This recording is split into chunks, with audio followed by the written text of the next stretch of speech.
So it has been a few months since our last Q&A, and I felt that it was necessary to do another one because it's interesting and it's an opportunity to connect with the audience. So let's just delve into it. Here are 10 questions that were submitted on Patreon. The first question by Ricardo, he wants to know if the tensions between Saudi Arabia and Iran will turn into an open conflict. The short answer is no. Any form of open hostilities between the two is unlikely to occur in the immediate future. Neither country has the capacity to achieve a victory through military means, but instead of overt hostilities, we will see an increase in covert operations across the region.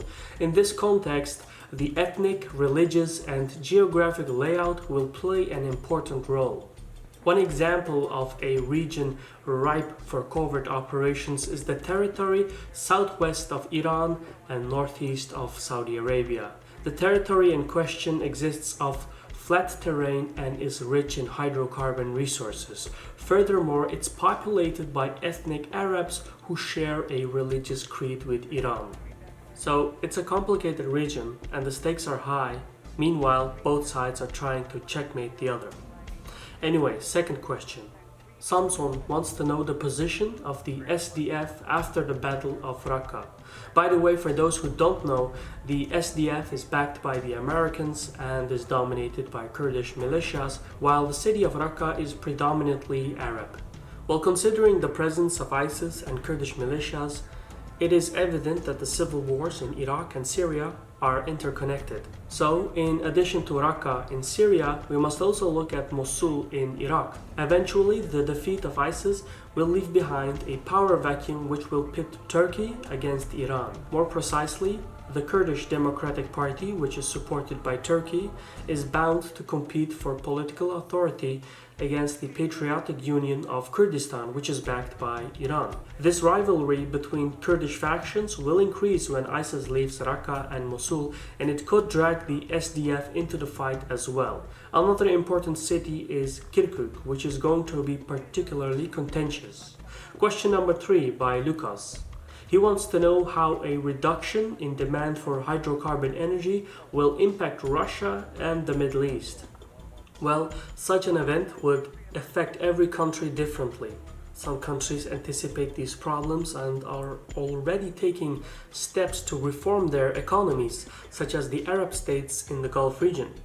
And then there are countries who also anticipate these problems but don't have the means to reform their economies or just are caught up in geopolitical events, like Russia. Since the financial crisis of 2008, Russia basically abandoned its economic diversification plans and has focused extensively on geopolitical affairs. So, as hydrocarbon energy revenues decrease and Russia's grip on the situation loosens, Moscow will be prone to more rash decisions. Usually, countries that have little to lose are willing to take bigger geopolitical risks.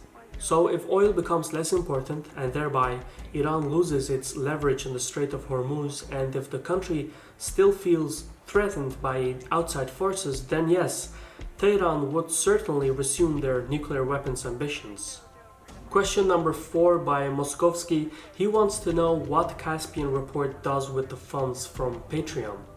Well, this is a fair question, and what basically happens is that about roughly 10% of the funds from Patreon go immediately to Patreon and PayPal for fees.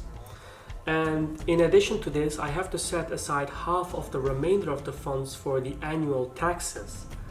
What is left I use to purchase stock images, licenses, services, etc. For instance, I recently purchased a new computer which has improved the video editing process. I've also acquired the fastest cable internet available in this country, and what used to take me 6 to 8 hours to upload a video to YouTube now takes me about 15 minutes, so it helps to increase production efficiency.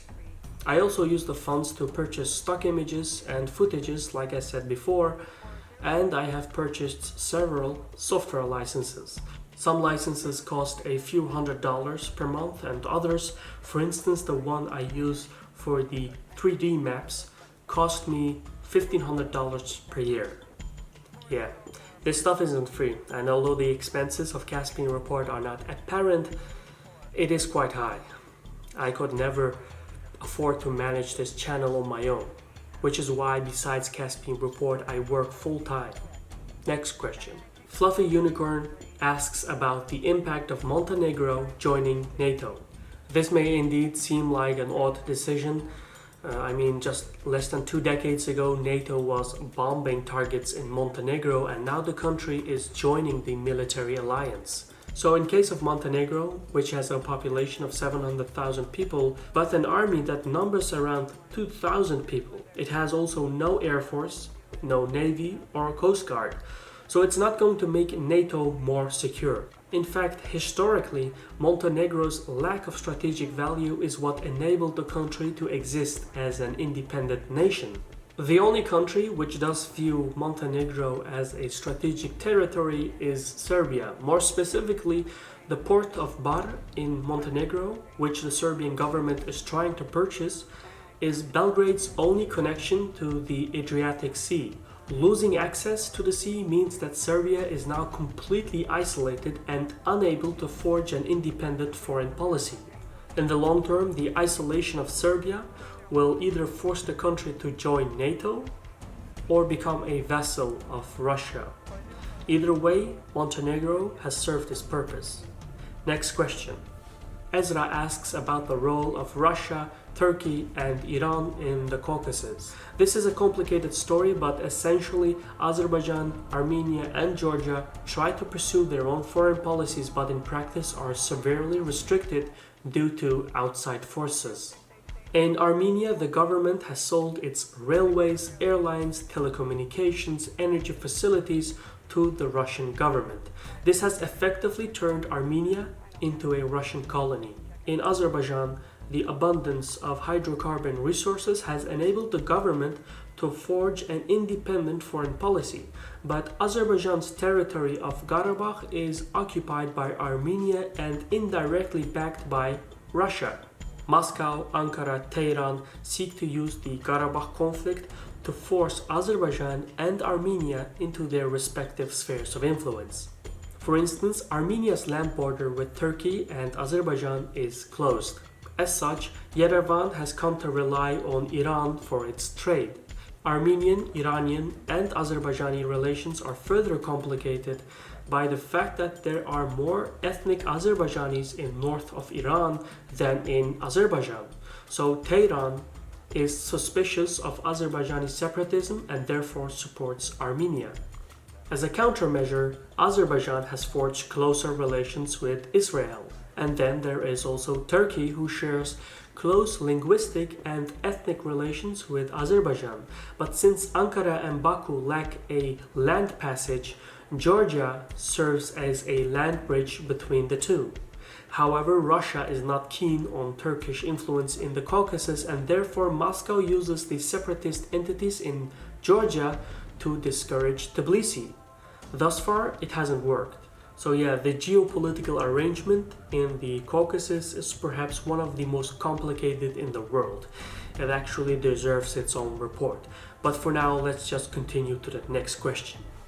Charles wants to know what Merkel's plans are for Germany and if it has anything to do with new German domination over Europe.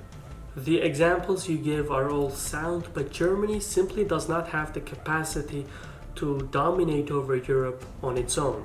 The European Union just doesn't work that way. There are many factors such as the rise of nationalists, Eurosceptics, and demographics that are not in favor of Germany. So, next question by David. He wants to know about the possible outcomes in Syria. Well, first off, Syria as a nation state is broken. It is unlikely to return to its pre-war society. The same applies to Iraq.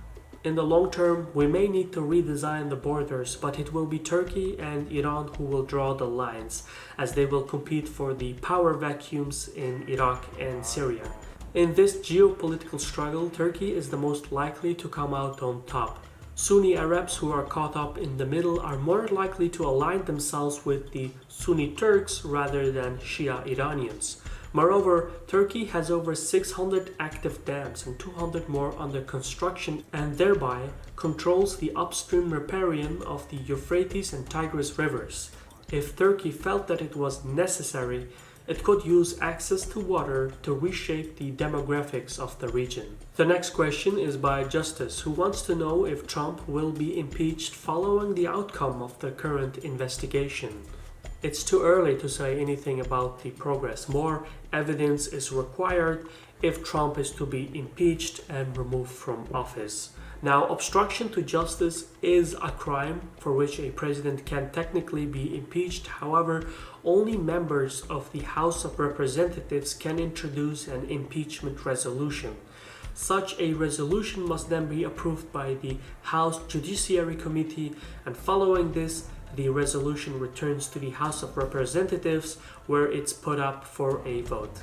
If the majority approves, the president is officially impeached, but the decision to remove Trump from office happens in a trial in the Senate, which in turn requires a two-thirds majority vote to convict and remove the president from office. The last impeachment votes in the House of Representatives and the Senate in the case of Bill Clinton was split by party lines. And as things stand now, any member of the House of Representatives can make the impeachment charges, but there is no majority in the Senate. So unless more evidence is provided, or if Trump loses the support of his party, he is unlikely to be successfully impeached and evicted from office. The final question is by Saud, who wants to know about the future of the GCC and Turkey's role in the Middle East in face of the Kurdish referendum of independence. I actually addressed the latter part of the question earlier, but to sum things up, I expect Kurdish militias and political parties in Iraq and Syria to serve as proxies in the geopolitical rivalry between Turkey and Iran. Also, the ethno-religious layout in Syria and Iraq, as well as the control of the upstream riparian of major rivers, is in favor of Turkey, meaning Turkey is not going anywhere. In fact, I expect Turkey to restore portions of its former imperial influence. A great book on this is actually The Rise of Turkey by Soner Jagaptai. I did a book review in 2014 on this book. It's a great one if you want to delve further into the geopolitics of Turkey. But anyway, as for the future of the Gulf Cooperation Council, well, like most unions, it exists of multiple members with conflicting interests. Most of the GCC members agree that their common foe is Iran, but Saudi Arabia and the United Arab Emirates are not on the best terms either. In fact, the leadership in Abu Dhabi, as it performs its economic reforms, is convinced that their Saudi counterparts will be unable to modernize and reform their economy. So the UAE thinks that Saudi Arabia will collapse from within and that Abu Dhabi will take the leadership role within the Arabian Peninsula. To really understand the future of the GCC, we need to explain the economic reforms that are taking place at the moment, and we could address this in the future. But for now, this ends our Q&A. Thank you so much for submitting these interesting and diverse questions. They were a ton of fun to do. And if you enjoyed this Q&A and if you want to support Caspian Report, check out our fundraising page at patreon.com/CaspianReport. For now, I want to thank you for your time and sağ olun.